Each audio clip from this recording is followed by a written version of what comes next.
All right. We're here for another RepVue Roundtable conversation. And today, joining us, we have Ben Rey, VP of Sales at EliseAI. Really excited to talk to Ben because EliseAI has seen a lot of interest on RepVue, to say the least. And so we're excited to hear more about that from Ben's perspective, so that sellers out there can learn more about Elise AI and what types of AI applications they're bringing to market in what space and what it's like to sell there. So Ben, thanks for joining us. Yeah, happy to be here. Looking forward to it. Awesome. So let's start out just for context. Give us some quick background on you and sort of your career and what you did before Elise AI. Yeah, so I've been in several different software companies over the last 10 plus years. Like most people in sales, I started out as a BDR once upon a time. It was before the era of outreach and all of these things. So I remember when I was a BDR and I discovered what a mail merge was, and that was like an enlightening moment for me. Lots of cold calling. Yeah, so did the BDR thing, did the AE thing, went all the way up to like being a strategic AE, and then eventually moved into management. And so I've been in management for the last, say, 10 years, I think, and all sorts of different teams, done like heads of sales roles, managed 70 plus sales reps, and then managed frontline manager roles and kind of everything in between. So I had Always a in lot of fun. software? Always in software. Yeah, I Okay. did have a 9 month period where I sold higher ed consulting. Okay. But Okay. that was it. Other than that, it's been all in software. Software and technology. Okay. Yeah. And give us some insight into kind of what your interests are, sort of when you're not leading the sales team at Elise AI. So, is there a TV show or podcast or anything like that that's caught your attention lately? Yeah, I've been pretty bullish on a podcast called the Dwarkesh Podcast, Dwarkesh. I was Okay. actually on the train back from New York to Boston, where I live. New York's where our headquarters are, and I like evangelized the podcast to the guy next to me, and then Nice. he was like listening to it. But Okay. essentially, it's I would say it's like one of the leading AI podcasts, but it's primarily recorded for like software engineers and AI researchers. And so it's just like a fun thing that's like not sales oriented, but they talk about, what their timeline is for robots being in households, when they feel like AGI is going to happen. And then other kind of conversations like when are they going to solve aging, which spoiler alert, they think like 2050, which would be pretty wild. Okay. All right. So it's So just, it's like it's really, different AI applications. yeah, it's all Okay. like very future thinking, like what is the world going to look like and what Got are it. the Got it. steps for us to get there? Yeah, it's fun. Okay. All right. Cool. So let's go back a little further when you were, kind of either early in your career or even before that when you're growing up, like was sales something that was on your radar at an early age, or were you expecting yourself to kind of go into that career, or is it kind of would it have been a surprise to you? Yeah, that's a good question. So my dad was actually in sales. So he was a salesperson growing up, and then around the time I was like 5, 6, or 7, he started his own company, and it was essentially like a Okay. sales and marketing company.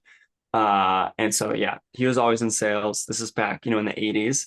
And if you're in sales in the 80s, all contracts are signed like in person, maybe a Hmm. fax. And so there's lots of travel for him. And so he was like constantly on the road. And so as I was, going to college and after college, the last thing I wanted to do was be in sales. And so I Okay. basically spent my early 20s doing everything but sales.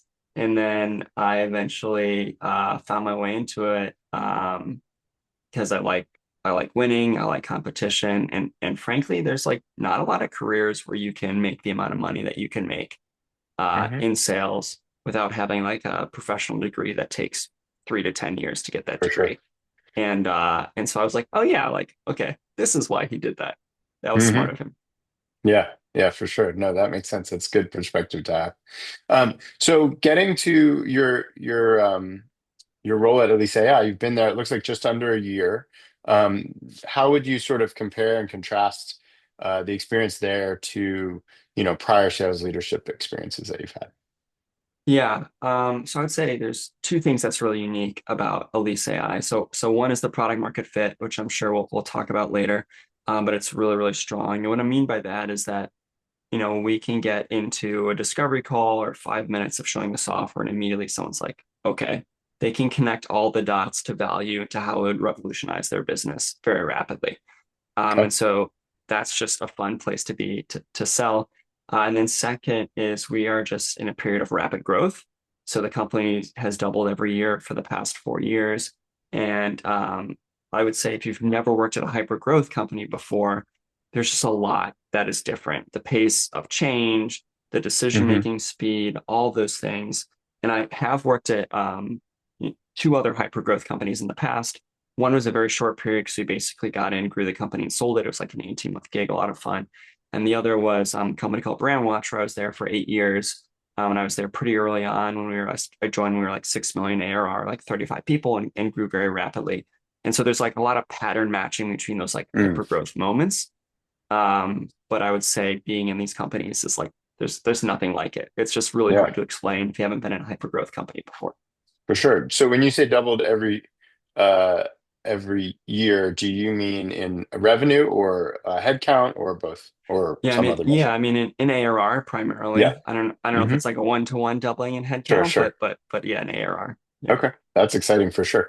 So I've heard you mention you when obviously we think about hiring opportunities from a RepVue perspective, and I've heard you mention on LinkedIn and elsewhere that you're looking for top 5% reps. Or I think you've referred to EliseAI as a top 5% company.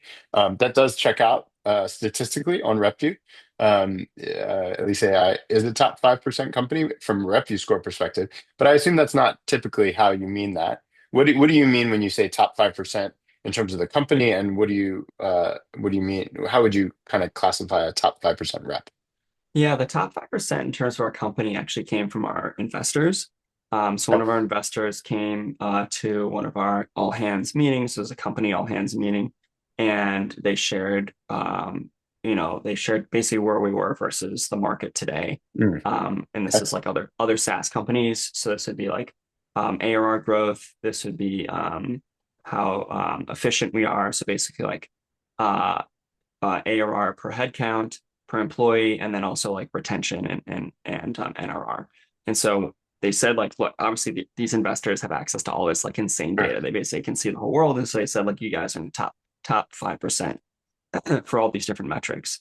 And so something that really struck to me is like, wow, if we're like a top of 5% company, then we absolutely need to ensure that our employees are our top 5% team. And so something I tell my sales team all the time is like, look, we're doing these things because we're a top 5% company. We need to be a top 5% sales team. And so that also then applies to hiring. So we want to hire like top 5% sales reps. And so that's like a nice, like rah like thing to Hmm. say, but like, what does it actually mean? And so the way we typically measure this is this is one of my hot takes is the quotas are all made up. Like all quotas to some degree are made up. And so if I ask someone, what was your quota attainment? And they're like, oh, I was 105%. But if I dig deeper and I find out all their peers are actually like 150% or 200%, Mm, they're actually not a great rep. mm, Uh, the inverse, of course, is if I ask someone like, "Oh, what's your quota attainment?" and they say I'm at 50% quota, but I find out all of their peers are at like 5 or 10%. sure. That rep's actually unbelievably good because Yeah. they are selling in probably a very tough environment with maybe not great product market fit. Maybe there's a lot of like macro momentum against them. And so when I ask, like, when I say I want to hire a top 5% rep, um, I get on these interviews, and the very first thing I say is like, I don't care about quota attainment, like where were you stacked ranked Mm, against your peers? right, right. Okay. And then they'll say, I was top of my team, or I was like, I was in the top 5%. And I always clarify, like, I'm talking in the company, like Hmm. not just on your mid-market team, Right, but right, right. across, your entire sales org. How big is your sales org? And I ask, like, what was your ranking? Yeah. And and the reps who are at the top also know exactly what their ranking was, like Hmm. every single quarter, because Hmm. they like track it Sure, religiously. for Um, sure. yeah. Interesting. Yeah, quota attainment is, or well, on RepVue we look at the what percentage of the team hits quota, and I've heard you mention this on LinkedIn, and when I've heard that, I check it out to see how that syncs with our RepVue data, and it's very close. and it's remarkably high. Does that reflect, obviously, I'm sure that reflects kind of the top 5% approach that you're taking. But it's interesting, like you mentioned, it all depends where you set the mark, right? And can you give us some context on that in terms of like your team is a high percentage of your team is hitting quota, but I would guess given the growth numbers that you stated, it's not like you're setting a low bar. Can you talk a little bit about that and kind of that balance and what you see at your company? Yeah, so we actually have like a radically different approach to quotas at the company. And this is what we've done historically is we actually set a bar for the company. So we have a company number, and then we Hmm. obviously have all the reps quotas. And for a lot of companies, your reps quotas will equal 20, 30% higher than the company number, Hmm. right? This They this have some buffer. over Yeah, assignment, this buffer, right? right. Hmm. That's actually not the case at EliseAI. Hmm. The company number is actually quite a bit higher than than the reps quotas. Okay. And that's So it's like a because reverse buffer. it's a reverse buffer. And that's Yeah. because we know that in reality, the reps are going to overperform against their quota. Oh, And so interesting. you basically have two options here. Option one is Hmm. like say, okay, we're going to increase quota so they're not overperforming. Or option two is you set the quota at X level and you expect overperformance. And we choose option two, where we set it lower, we expect overperformance, because we know that that actually creates a powerful psychological momentum. So if you're an AE and you hit your number and you go 150%, and then you do 150% again, and you do 200%, you keep like building on these wins, and it drives your psychological momentum. And imagine that not just one rep, but like your entire Right. sales team is doing this. Yeah. And so A, it drives like momentum for them psychologically. Then B, it also drives their wallets, right? It drives their bank For accounts. sure. And we want to keep our top performers there. And so I think there's like plenty of ways in the sales leaders like playbook to handle low performers. Hmm. We don't need any help there. But Hmm. what we do need to do is we need to make sure that we are retaining our top performers. And this is one of the ways that we do that. Interesting. Okay. So let's take a step back before we dig in on more details there. So give us your elevator pitch. For those who aren't as familiar with Elise AI, what does Elise AI do if if you're at a family function and your aunt says, oh, what does your company do? Like, how do you describe that to somebody who's not necessarily in the industry? Yeah, the easy one sentence one is that we automate a lot of the repetitive tasks and conversations that on-site staff do in multifamily housing, Okay. and then what front office people do in healthcare. Most of our business is in multifamily housing, and so And so by I'll focus. multifamily housing, that's apartment buildings, or how would you Yes, characterize yeah, that? it Got it. could be anything. We do have some single family homes. Okay. We have apartment buildings. We have affordable housing, Hmm. Section 8 housing as an example. Also like student housing. Okay. Anywhere where more than one family Sure. lives in a building and those properties are rented. Obviously, if Got they're it. owned, like we don't deal You're, with that, but sure, like sure. So you're dealing with rented leases properties. and, finding new Yes. people, having them, fill spaces as quick as Right. possible, turnover, things like that. Right. And so there's a whole like host of things that people do in this world is they like have to lease up the properties. They have to like answer questions like, hey, where's my package? Amazon said it was delivered, it's not at my door. There's maintenance requests, there's collection of rent, and there's like renewing or moving out folks. And all of those conversations are actually fairly repetitive. Like the amount of time someone gets asked for their pet policy, like just happens all the Hmm. time. And so Hmm. we have a really powerful AI that has that conversation for you. So it's a voice Got it. AI. So you call in, instead of talking to a human, you talk to our AI. But our AI is so good, a large majority of everyone who calls in thinks it's a human. And then Wow. they'll like Interesting. say, so on Christmas Day, every year, Christmas Day, we get all of these comments saying, like, I can't believe they're making you work on Christmas Day. Your manager should be ashamed of themselves. Hmm. And it's Hmm. like, well, no, like this is AI. They just And believe will the it's a AI human. say that? Will they, I'm just curious. Like if So, they have a yeah, comment like that, will the AI just play along or will the AI say, well, I don't mind, I'm an AI? yeah, no. So it's up to the customer, right? So It's a setting. Okay. some of our clients, it starts out by saying, "Hi, I'm virtual assistant, insert Right. name." And other customers have it not say Right. that, and so it keeps up the Okay. facade of it being human. That's actually a recommendation. We find it's a better customer experience.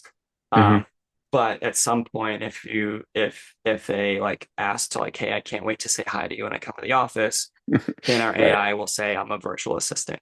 Got it. Got Um, it. but until then, we don't really reveal. And so, yeah, we get Yeah. Interesting. people send flowers to the office trying to ask the AI out if they choose a female voice. That often happens. So Right. there's Right. all sorts of fun stories Interesting. there. Yeah. There's all kinds of things we could discuss there, but let's stick to the sales side.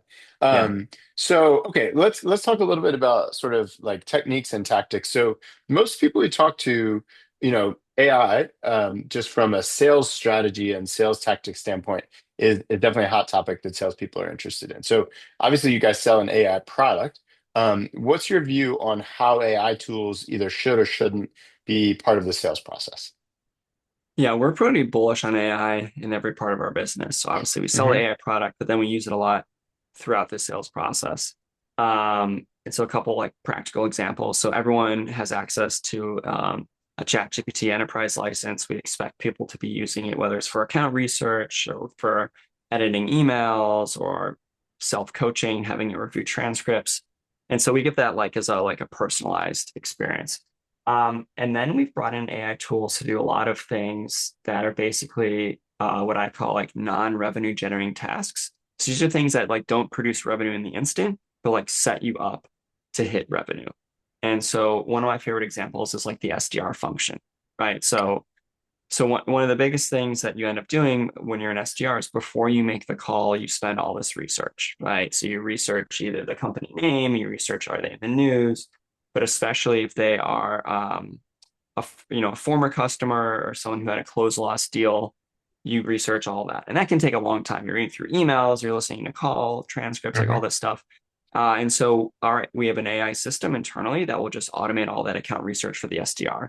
Okay. So the SDR can literally just be there making calls in our parallel dialer, and we serve up the research. So we serve up Relevant. like a summary of close loss opportunities. We actually serve up local geographical customers they can reference. We serve up all that information so that when they get on that cold call, they can like look at the notes on the screen Hmm. and have a perfect pitch, knowing like what they were interested in last time, who they can reference as a customer, what's an upcoming conference in their area that we're hosting. Hmm. All that's like right there served up for them. And is that native to your CRM or is that a custom layer that you've built? So it's something we built custom on the back end using some Okay, LLMs and some and call cool. transcripts and summarizing Yeah. emails, and then it's all served up right into our CRM for them. Okay.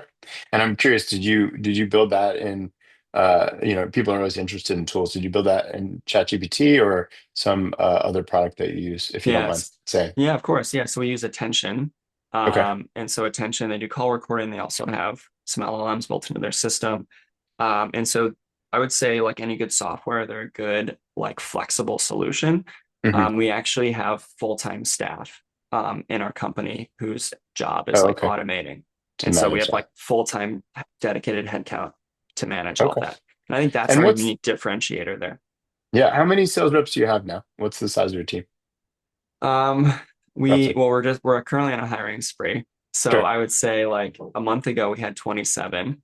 Okay. I don't know where we're at exactly today, but we're Okay. somewhere slightly higher than that. Got it. Got it. Okay, cool.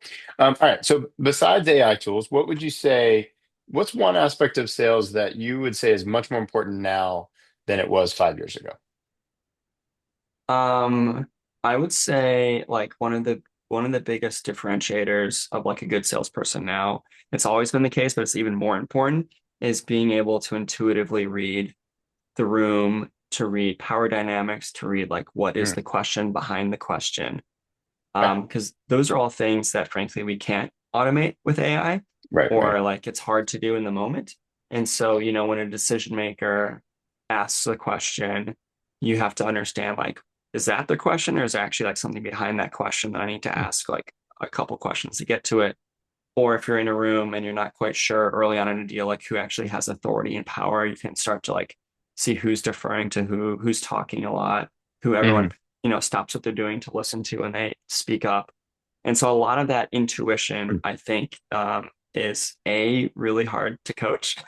It's mhm. almost like natural or not, and Sure. B, extremely hard to replicate with AI. Interesting. Yeah, that certainly makes sense. Okay. So in terms of selling at Elise AI, how would you kind of compare it? How is it different from selling at other companies that you've been at? Yeah, I would say again, the primary differentiator is how good our product market fit is. Okay. I think I was in like week one or week two, and I messaged our CRO and I was like, "This is probably the best product market fit company I've ever worked for." Mm. And so I What think, what how would you say what gave you that impression? Like how did you know that early on? yeah, so I would say it was two things. I mean, it was all customer reactions. I knew that Right. 100% Okay. purely through like customer and prospect reactions. Hmm. And so, when I joined the company, I started watching all these gong calls, and then I was like on live customer calls or prospect calls. Yeah. And I think the reaction was twofold. So one is they were amazed, like literally like jaw drops on calls at what our Mm. technology could do. So it Okay. was it was pure like delight. Like Yeah. prospects and customers were delighted. And then number two is they were able themselves to connect the dots to like strategic executive level outcomes. And Hmm. so we didn't have to spend a lot of time be like, yeah, this feature is really cool, but here's what you would do with it. They like saw something that was amazing. And they're like, oh yeah, and this is how I'm going to drive my profit Hmm. margin. And this is how I'm going to drive my top line revenue. Like it's just instant Yeah. connection to that strategic business pain. Right. Okay. Okay, cool. Um, so let's talk about sort of your perspective. What would you say is maybe an unpopular opinion that you hold about sales, or something that's a little counterintuitive to the conventional wisdom? Yeah, that's a good question. I would say I've got a couple. So one is I do believe that 90% of sales is going to be automated in the next Okay. 5 years. And so what that looks like is I think there's always going to be humans in the mix, but I think the number of humans on sales teams as managers, whatever it may be, is going to rapidly just shrink. Mm. And so you'll be left with the top of the top. And I think it's starting in different parts of the business, but I know that for example, there's a company in New York called Synthesia who's been posting on LinkedIn about a product they're working on that's going to make basically an AI video avatar that's interactive. So essentially, you train this avatar with all of the Yeah. product knowledge, all of the sales skills. It's based on a human, right? So if I'm a good Sure. salesperson, it'll learn my sales skills. Yeah.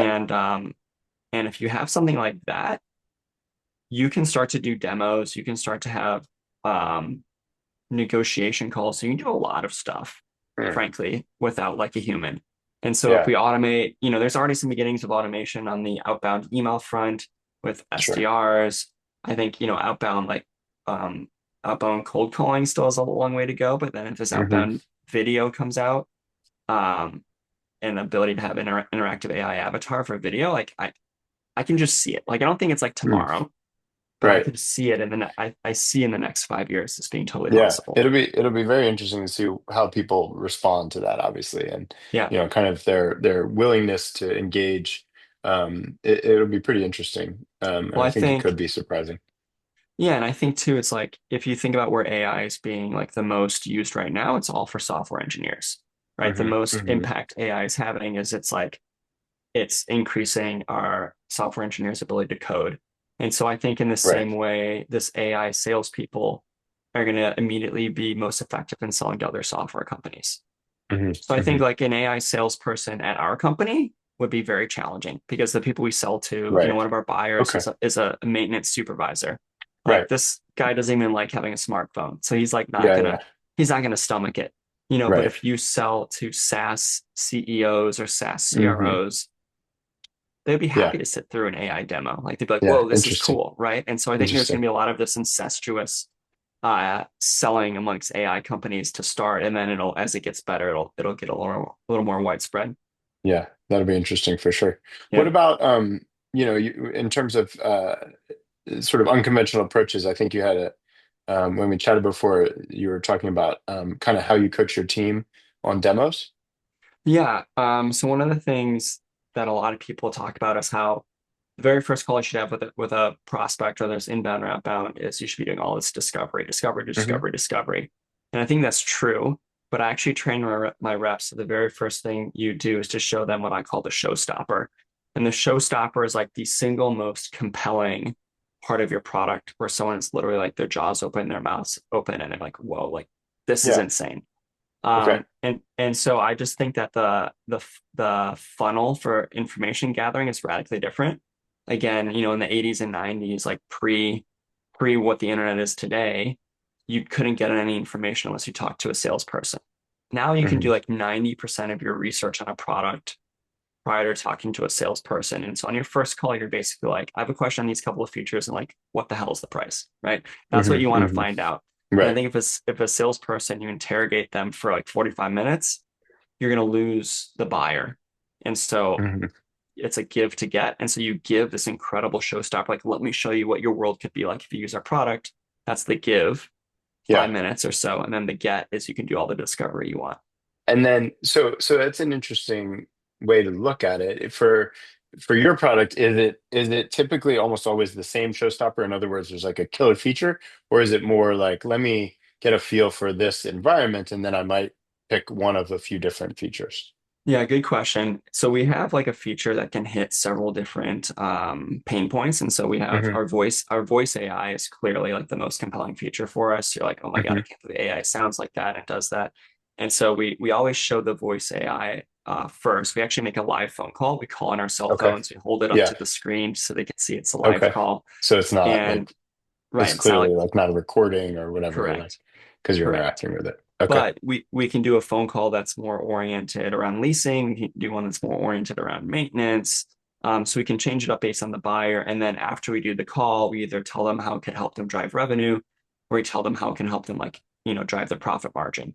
And so Right. we do a Okay. little discovery ahead of time to figure out like what Sure. are the main pain points. And so we Hmm. we contextualize the showstopper in the right way to them, Got it. but it's Got it. still it's still the same showstopper. Yeah. Okay. Okay. All right. So this part of the conversation, let's shift things to sort of what Elise AI looks like to a RepVue user. So if we're looking at your profile, for RepVue users, obviously there's a certain there's some specific things that they tend to look at. So, you know, what a lot of RepVue users think, and what we often say is like the number one key to success in sales is selling something that people want. And you've talked about product market fit.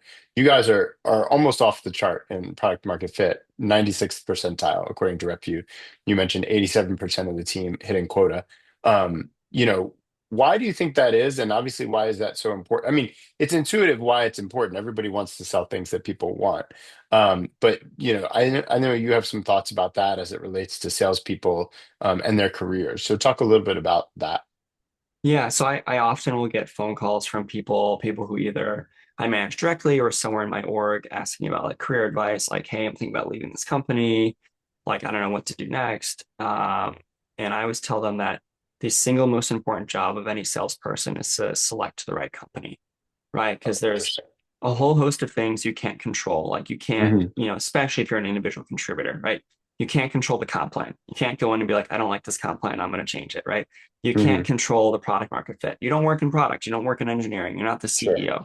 And so there's so much stuff that's outside of your control. You have to be able to select the right company. And that is like finding a company that has a great culture, finding a company that has a great compensation plan, finding a company that has a great product market fit. Those are like the three big keys there. Okay. And those things are actually really hard to ascertain in an interview because as soon Mhm. as the sales manager, the hiring manager realizes you're like a good AE, they switch to sell mode. And then Hmm. you have like two salespeople each selling. Sure. You're Sure. selling a candidate, you're selling the Right. vision. It's just like sell, Hmm. sell, sell, sell, sell. And so this is why I really love RepVue, and I'm like Yeah. personally a huge fan of RepVue because you get this like third party objective Hmm. opinion. And as someone who's been in software a long time, I've grown a network where I can call enough people to get like the Right. real Yep. details on a company. That's really hard if you're like a 25-year-old mid-market AE Hmm. who's looking for their next gig. Yeah. Um, so I think RepVue does that really well. I think the other part that's really hard is I'm 40 years old now, and so I've like seen enough companies to pattern match what is like going to be a company that's going to have killer product market fit, great culture, et cetera, et cetera. Hmm. But like again, if you're in your early 20s, you haven't looked at enough companies to be able to do that. And so you just don't have that skill set. That's Right. like a Right. you don't learn about that in college. If you read sales books, listen to sales podcasts, they don't talk about this. So it's the most critical part of your career, Hmm. but there's really no way to learn about it unless you've like basically picked bad companies and picked good Right. Right. companies Right. and Right. pattern match the two. Yeah. And so that's really why I'm a big fan of RepVue. Interesting. No, we appreciate that. I'm glad to hear it. Let's just, if you don't mind, let's double click on that for a second. Sort of, how do you see kind of RepVue impacting your business? Either people mentioning RepVue, or you can just kind of tell that they have that perspective and context. Can you talk a little bit about that from your perspective? Yeah, so two things. So one is I think RepVue, and I don't know, I have to ask you because you've got the data, but in my opinion, I think RepVue is most helpful to us at two parts of the funnel. So one at the very, very top of the funnel when we're trying to Hmm. attract as many candidates as possible, because people will go onto RepVue, they'll like sort by Sure. rankings, they'll look Yep. at like different industries. And so the fact that EliseAI has very strong rankings um, helps us to attract a lot of the candidates at the top of the For funnel. sure. So like Hmm. that's number one. Number two is that so the way we run our interview process is the very first interview is actually like a hiring manager interview, as you would expect. And so it's 45 minutes. And what I actually do in the interview, which is I think radically different than most interviews, is I actually demo our product right away. Hmm. I Hmm. actually show them the showstopper. So Sure. Yeah. Yeah. I show them the voice AI Why call, I get not? them really excited. And then we do the interview, and generally at the end of the call, they ask about earnings, which is fair. I Hmm. I do the same thing. So like, what is the salary numbers? What are the OTEs? And almost every time I will actually screen share and show them our RepVue salary page. Oh, wow. Okay. And so I will actually Yeah. say like, hey, like I'm going to tell you some numbers. You may think it's insane. Like, don't take my word for it. Like, here's RepVue. And I will Hmm. ask them, I was like, do you have RepVue? So I actually like speaking of Jordan, I feel like I should get an affiliate link or something. Yeah. Cause Yeah. like Yeah. if they We can if give they you don't a have one, referral I'm code. like, yeah, I'm like, you Right. should go like sign up for this because like Yeah. you should go look at this data. So yeah, the bottom of the funnel in particular is very important. As people are making a decision, Got they it. go back and they read reviews and then So they it's like look at the awareness at the salary pages. beginning, obviously, to initiate the conversation, and then sort of validation of what you're actually saying at the bottom. Correct. Yeah. Cool. Yeah. Great. No, that's exciting to hear. Okay. All right. Let's jump into some of those details then back to kind of the Elise AI stuff. Let's talk about comp. So when I look at your data on RepVue, just as you would have applicants look at it, your base comp is in the 88th percentile. Variable comp is in the 98th percentile. So those are both good. Is that surprising to you to kind of see that? And what do you take from that as far as it relates to your comp plan and kind of how you want your team thinking about it? Yeah. I mean, I knew we paid people well on the variable side. I guess I didn't realize it was like 98th percentile. I think so that's both surprising and also I wish other companies paid as well as we did in general. But good for us is like a differentiator. Well, it's Um, interesting, just to jump in. It's so the way we measure it, it's basically a sentiment score. So it's not like we're necessarily comparing dollars to dollars, not to say that it isn't in that percentile, but it's like how do people feel about it? Like how would you rate your yeah, base competition and your variable? So like in some ways it's even better than that in the sense of like there's definitely an element of fairness. I think, we don't tell people how to decide, sure, but sure. that's like they're saying like how satisfied are you essentially with it, and that satisfaction level is really high. So I imagine you talked about the exceeding quota potential. I think a lot of that's probably baked in as well. Yeah, I mean, I think one of the things that we do is a lot of people walk in and expect like a 50-50 comp plan where it's like, let's just say, just for easy numbers, your base is Hmm. 100K, you Yeah. expect your variable to be 200K. I'm sorry, your variable to be another 100K, so your Sure. total Hmm. OT is 200. And then you expect that if you get your quota, that you divide your quota by your variable and you get your percentage, and like that's how you Hmm. hit your number. I think that's like since Aaron Ross and Predictable Sales or whatever that book was, the Hmm. tale of oldest Hmm. time, like that's how people have done like comp plans. Sure. Hmm. And we actually do it a little bit different. So we actually give you a higher variable. So we give you a very competitive base salary. And Okay. then your variable is not just matching your Oh, base, it's interesting. actually higher than that. Okay. And then on top of that, most of our reps who are in seat and are ramped are actually doing Hmm. like 150% of their number. Wow. Okay. And so like you have this world where, and that's based on the quota conversation we had before, where Hmm. Yep. we're not building a company plan and then like jacking up reps quotas to like hit Hmm. this company plan that's Yeah. like aggressive, right? And so you have all those factors combined. I think reps are really satisfied with their comp because they're like, oh, this is like a really competitive base package, and the comp's even more, and Hmm. the quota is really attainable. and there's accelerators after I hit my quota. Yeah. And all of my peers are also overachieving on their quota. And so like, yeah, I want to Right. be here, What's not to right? love? Yeah. No, that's impressive. I mean, I would imagine if you play that math out, at least according to the data that we have, it looks like top reps are making like well over $1 million. Is that fair to say? Yeah, absolutely. Yeah. No, that's an interesting dynamic, definitely. We often see there's certain it's a company culture thing. If reps are making that much, if the leadership of the company is comfortable with the reps making that much, that's not the case all the time. Is that it sounds like obviously people are pretty comfortable with that there, I imagine. Yeah, yeah. I mean, I think, and that's something that's was actually, frankly, really important for me in my like own interview process at the company. And something I look at when I'm interviewing at companies is like, does the executive team believe that it's okay to have their top rep be the single W-2 earner in the Hmm. company, right? And obviously, the executive team has other Sure. equity Of packages course. that are going to far outweigh like a single W-2 year. But the I believe the number one earner in the company should always be the top performing sales rep. And so that's something that our CEO like absolutely believes in. You know, Hmm. she is always asking us like, are we competitive enough on comp? Do we need to change something?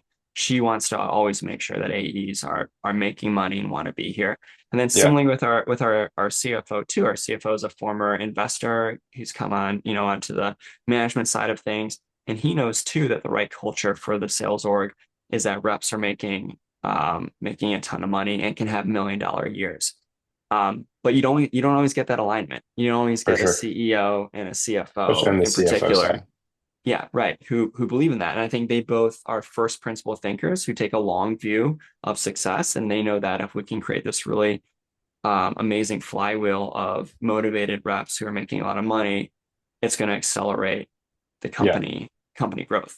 Of course, I'd be remiss to say if this doesn't like all tie back to product market fit because the Hmm. product has to be able to support that. But if you get product market fit, you get the culture I'm describing, you get the comp plans. That's why we've been doubling as a company every Yeah. year. No, that makes sense.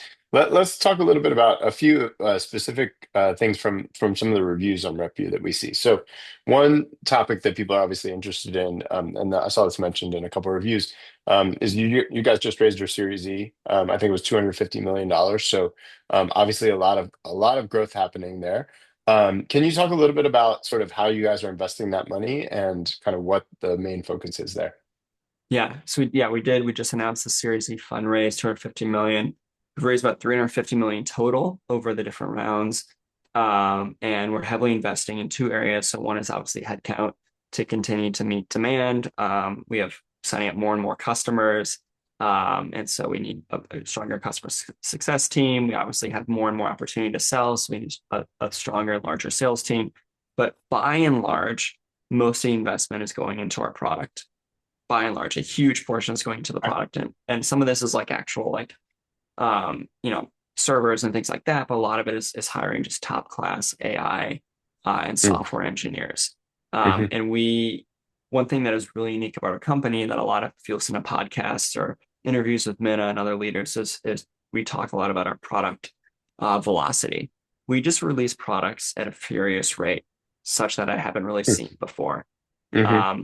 And so we invest all of our resources as much as we can into that product velocity machine. Cool. Yeah, no, I think it's interesting when you think from a sales perspective. Obviously, salespeople want to hear that you're hiring sales, so they have the opportunity to join the team. But once you're on the team, I think most people would rather that money be invested in the product, right? They want to just have more things to sell, and it sounds like both of those things are areas of focus for sure. So let's talk a little bit about what it's like to be a salesperson at EliseAI.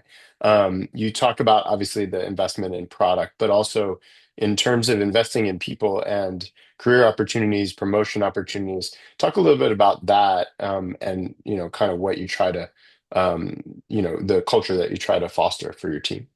Yeah, I think this all starts for us, at the entry level positions in the SDR role. And so all of our SDRs, almost all our SDRs, I should say, are hired like straight out of college, 23 years Okay. old. It's their first 22, 23 is their first job. And so we have massive hiring classes in like July. after the graduation period, or like January after the December graduation Hmm. period.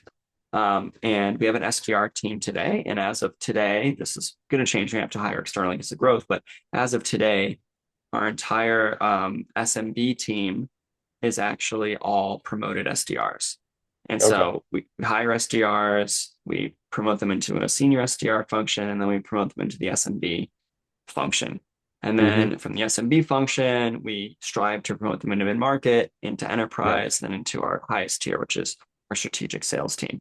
And so we Hmm. really value that internal career path. And we want to make sure everyone sees an opportunity to go along that path. Yeah. Okay. Exciting. So let me do one more review based one. So this one says, hands down, the most driven company I've ever worked for. Even with all the growth and success, everyone is laser focused on continuing to grow the business. Talk a little bit about what it's like from like the driven culture standpoint at EliseAI. Yeah, I mean, our perspective as a company, and this all comes down from, Min and Tony, our co-founders, is that we are building a generational company. And so we believe we're just at this point in time where there's this massive change globally with AI. AI is going to have a huge impact in the world, and I think we're all going to recognize pre-AI and post-AI world. I think even larger than the internet or social media and any of these other cultural moments. So we're here at this moment, and we've got an incredible product that makes that AI application uh, just really seamless into multifamily housing and healthcare. So it's an area that's 40% of GDP, and so there's massive inefficiencies in these two sectors, and we really believe AI can help make things more efficient, which should drive down costs and should be better for all consumers. And so I personally think about this world where, one day, my kids are young, they're 9 years old and younger, and they don't really still quite know what I do for work. But I think one day, maybe 5, 10 years from now, they're like, wait, Dad, like you worked for Elise AI? Like that's what you were doing when you're on a computer all that time? Like I Hmm. can't believe that's the company you were helping to build. And so we just have this perspective that we're building a generational company. And because of that, we're all just really dedicated to being as successful as possible. And so that kind of throws, things like work-life balance can sometimes be thrown out of whack because of that. And I was talking to a candidate earlier this week where I was kind of explaining that to them. And I said, like, look, people are at different points in their lives. People Sure. want different things for themselves. And so maybe you want to work for a company that has a huge emphasis on work-life balance. You can work remote and you can make your own hours. And that's just not the company we're building. Now, we Hmm. want people to be healthy, happy people. And so if you're grinding, 80 hours a week, like maybe that's not a long-term sustainable thing. But we're really focused on building this generational company. And I think everyone at the company is willing to sacrifice evening and weekend hours to build that company. Yeah, interesting. So, I think work culture goes through phases, and we sort of there was a phase sort of during and kind of after COVID, obviously, where I think there was probably more focus on sort of flexibility and work-life balance. But what you're saying is we have such a growth opportunity right now that we want people who want to be sort of more on the work side of that. And if you're looking for sort of if that's a top priority for you as opposed to other things, like maybe earning potential, then maybe at least AI isn't the place for you. Is that fair to say? Yeah, I mean, I would say like I think people can do. There's a lot of choice and there's a lot of freedom in Sure. the world, and you can work for lots of different companies that'll emphasize lots of different things. I think a lot about what I'm doing at this company is building my work legacy, right? And Hmm. so when I think about that, building that legacy is likely more than 40 hours a week, right? Hmm. And so maybe that's not always the career path I'm going to have. Maybe that's not always the company I'm going to be at, and that's fine. People can change. We have a long life. You can do different things in your Yeah. lifetime, but at the stage we're at now with Elise and the company we're building, we're focused on building this multi-generational legacy, and that Yeah. just simply doesn't happen with maybe a work-life balance you'd have at another company. And Right. so we're very clear in that. We have a whole interview process designed to Hmm. like have that conversation. And we've turned candidates away who we didn't think they would be happy here because of some of those things. And so that's just the culture we have. And I think if you read what some of the most successful VCs and CEOs have said, is they've said like at some point in their cycle in building a company, they were in that phase. You don't Hmm. get to one of the best companies in the world without going through that phase. And Yeah. so that's just where we are today. What about like work environment specifically? So like as far as work from home versus in office, how do you manage that? Yeah, even though I'm in the home office today. So we are in the office Monday to Thursday. Okay. And we've that's 4 days a week. The SDRs are actually in 5 days a week. And so we've got a fairly large office in New York City, Nomad. And then we recently opened an office in Boston. We've got an office in San Francisco that's primarily software engineers. And then we're working on opening an office in Chicago as well. And Oh, so we just believe you can move faster and you can collaborate more quickly when you're like in the same location as your peers. for sure. Okay. All right. Well, to finish things off, let's talk about give me three predictions you have about the next 12 months, let's say through the end of 2026 in terms of sales and tech in general. What would be three predictions that you'd put Yeah. out there? So I would say, number one is sales automating all non-revenue generating activities. This is like updating Okay. Salesforce. Like Right. Okay. we got all these sales recorders. Everyone has their own bot that joins. Like Hmm. there's no reason you should have to fill out Salesforce, frankly. Hmm. Anything that's a non-revenue generating activity, we're gonna automate all of People will that. be glad to So hear I think that. it's yeah, I think every salesperson loves that one. I think number two, again, maybe in 26, maybe 27, but I think, interactive video avatars are going to replace a lot of the Interesting. more transactional sales calls. So maybe that negotiation call will still be live, but maybe a deep dive on a particular product where you can predict all the questions they're going to ask is an automated AI avatar. And then that kind of leads to my third one, which is there's I think there's going to continue to be a reduction in sales teams. And so I Yeah. think, Interesting. as we left the ZERP era and there's a focus on efficiency, I think more and more people have realized that like don't just keep hiring people until you don't hit quota, right? Right. Like let's just drive per rep efficiency. I think AI is really going to drive that. And an interesting trend that I've noticed at Elise that I think validates that is we have actually hired a ton of AEs whose last role was as a sales manager.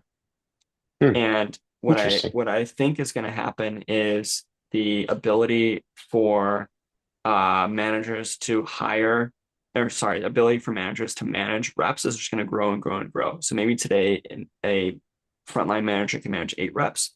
Maybe with all this automation, they can manage 20 reps. Hmm. And so I think there's going to be a shrinking in middle management. And then I think there's going to be a shrinking in overall sales reps. And so this is why I always tell AEs and sales managers, like, be as bullish as you can about AI. Like on the weekends, go watch YouTube videos. Like Hmm. build a lovable app that's going to help you in your sales. I mean, build a lovable app that your wife wants just for fun, just Right. to Right. like learn about it. Like go do all this stuff on the weekends because in 1 and 2 years' time, when there starts to be this crunch in the workforce, you're going to be ahead of everybody else. And you're going to be the one who's going to be making even more money and having more success as the sales force shrinks. Yeah, interesting. Well, we'll see as we'll keep talking over the next few months, and maybe we'll have you back towards the end of 2026, and we can check on the predictions and see how they're doing. I look forward to it. All right, sounds good. Well, thanks so much for your time, Ben. We really appreciate it. I know that our rep users and people out there on LinkedIn are definitely interested in what you guys are doing, and so I really appreciate all the insights that you've shared today. Thanks, Jordan. It's great being here.